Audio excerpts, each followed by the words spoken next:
RJD के प्रवक्ता सुबोध मेहता। सुबोध जी बोलिए, 67% वोट दूसरे चरण में किसको जा रहा है, ये क्यों हो रहा है? मानक जी देखिए, जिस तरीके से एसआईआर का मुद्दा आया और जिस तरीके से हम लोगों ने कहा कि प्रत्यक्ष या अप्रत्यक्ष रूप से इलेक्शन कमीशन जो है वोट हड़पने का काम कर रहा है एक पार्टी के लिए, ये कमिटेड ब्यूरोक्रेसी था, न्यूट्रल ब्यूरोक्रेसी नहीं है, लगातार हमने कहा।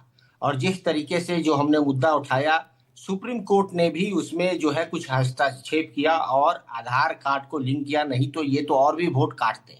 अब जो बात रही कि भाई बेस रेशियो बदल गया, उसके कारण से परसेंटेज चला गया, ये मैं मानता हूं।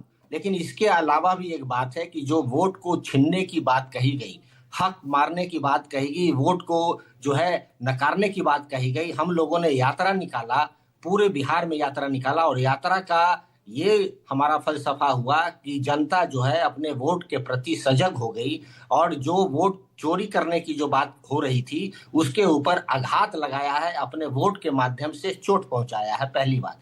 दूसरी बात यह है कि जो यहाँ प्रधानमंत्री जी और अमित शाह जी लगातार बिहार के दौरे पे थे, उनके पास कोई मुद्दा डिस्कस करने का नहीं था, कोई विजन प्लान नहीं था। 20 साल का रूल था, रिपोर्ट कार्ड लाना चाहिए था, इन्होंने मैनिफेस्टो भी 26 सेकंड में ले आया। और यहाँ जो है आप देखिए, स्टूडियो में भी बैठकर प्रवक्ता महोदय भारतीय जनता पार्टी के मुद्दे की बात नहीं करते हैं, इधर से उधर बात करते हैं। इसका मतलब ही था कि इनके पास कोई विजन प्लान नहीं है। इस विजन प्लान को ना देखने के कारण कोई रिपोर्ट कार्ड नहीं आया है 20 साल का। इसके लिए जनता उत्सुक थी और नहीं आने के कारण जनता एकदम सरकार के खिलाफ वोट दे रही है। चाहे वो कैमूर से लेके किशनगंज तक मैं बात कह रहा हूं कि मैं लगातार ट्रैवल किया हूं और जनता इंतजार कर रही थी कि जिस तरीके से 20 साल में जो 3C पे ये आए थे, कम्युनलिज्म, करप्शन और क्राइम, तीनों पे ये धराशायी हो गए। जो पढ़ाई, दवाई, कमाई, सिंचाई, सुनवाई और कार्रवाई की बात तेजस्वी प्रसाद यादव जी ने की,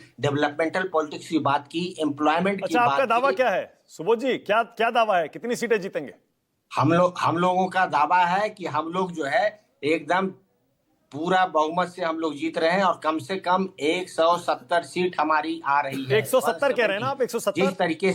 जिस तरीके से सुनामी चल रहा है, जिस तरीके से ये जो वोट परसेंटेज बढ़ा है, देखिए ये वोट परसेंटेज दिखा रहा है कि एकदम साफ हो गई है एनडीए। एनडीए का मतलब ये साफ, ये लोग कुछ बोलते हैं नहीं। अच्छा ठीक है, नवल शर्मा। ओके, कट्टा नवल शर्मा। और शिक्षा नवल जी के बोलिए, अलावा इनके पास 67